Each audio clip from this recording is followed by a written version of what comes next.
Okay, here it is. First 2 weeks of April 2018, and chasing some hybrids and sandbass in the North Texas creeks, rivers. And here I'm on the kayak. You can kind of see my tactic. I have two identical 5.5 foot C series Berkeley crappie rods. Just something good for trolling. Really terrible for most types of sandbass and hybrid fishing, but when you're trolling along in a narrow creek, it's not a bad thing.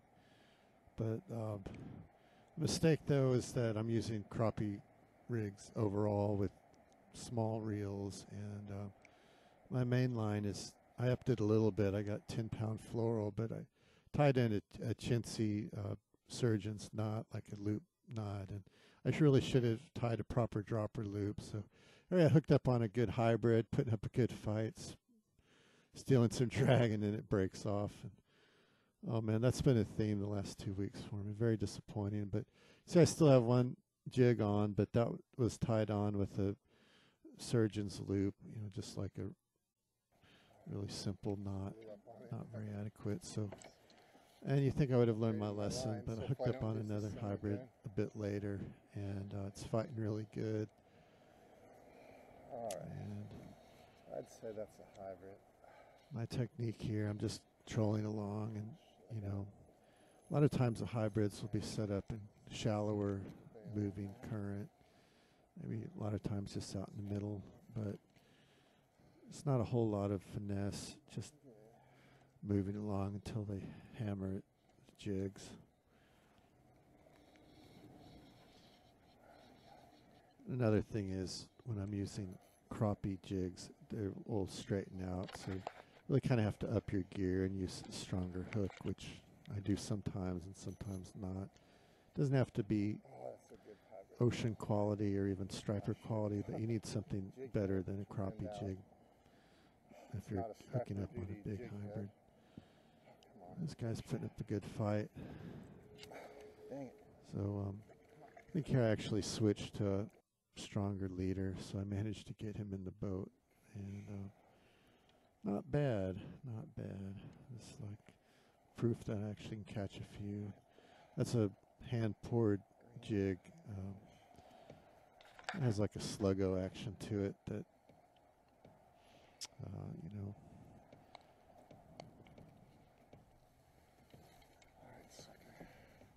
have to show off a little bit. Seems like it's skinny for a hybrid. I don't know, I guess it was 18 inches, who knows. I didn't keep any hybrid this year, they all went back. Hooked up on something else. Will it break off? Will it get in the boat? Let's see. Just trolling along today. Hooked up on something. One thing, the spawn doesn't end when April starts, so here it is like April 14th, and I'm still catching fish. Trying something a little different today.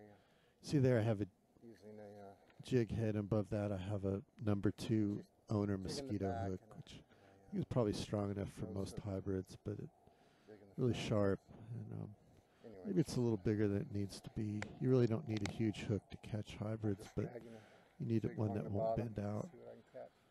And I think that's a sickle hook, like for a walleye grade jig. That's adequate. I think I had one hybrid straighten one out.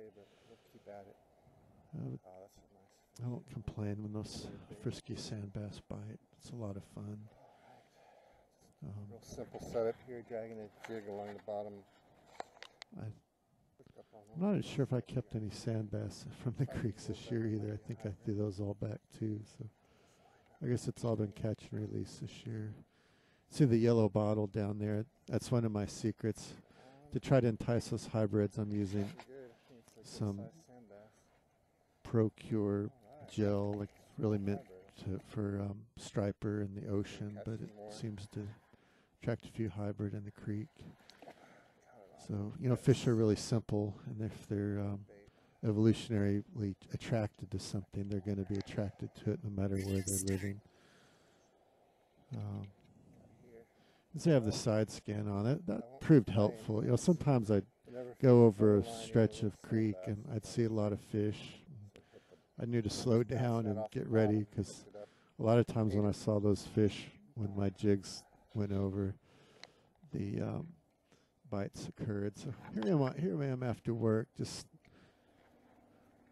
I have a 7.5 foot Akuma Deadeye walleye rod, which is actually a really good rod for hybrids and striper. It's a little slow action maybe, but it's still fast enough action. And the reel, on the other hand, sucked, and it made me lose a few hybrids, sadly. But I managed to get this guy in, and I want to say I had a 20-pound fluoroliter, which was real overkill and probably cost a few fish. But in the end, though, it worked because I managed to get this guy on the bank and actually get a picture of it, get the hook out of its mouth. So I don't know, 18 inches probably. I think that's probably keeper size. I kind of had a poor man's umbrella rig here. You know, who needs an Alabama rig when you can just tie 3 or 4 jigs 6 inches apart? And so I have a mix of hand poured and some molded baits, some custom baits my friend made that were really killer for the sandbass and hybrids. Mid-April, going through the creek. A lot of temps about 6 You really just need a, I mean, using a jig works just as well as a lot of more complex baits like crankbaits and whatnot, but you just need a jig that has a plastic body that has some action to it. And it's not always the shad or the curly tail. Those definitely work in certain situations. But so here, you see I'm drifting along. I guess multitasking. I usually fish 2 pulls at a time. I'm in the boat. Just kind of keeps me focused, I guess. I don't know if I end up catching more fish or not. It's a good question, but this doesn't look good. Seems like this fish is having its way with me, pulling me around. And in this case, I upgraded the reel. I have an Abu reel that has this pretty smooth drag, as you can see. But I made a fatal mistake, as I recall. I was doing 10-pound microfuse strand, which is some kind of old outmoded line, and it's a good line, but it's just not that strong. And anyways, I think this is a long-nosed gar. You can see on the graph that there are a lot of sort of like long sword-like shapes in the water. There's a lot of long-nosed gar in the stretch of the creek, and this was today, I think, April 14th, and you know, I was kind of excited. Maybe I'd have a gar to show in the video, but you know, I don't think the line was adequate.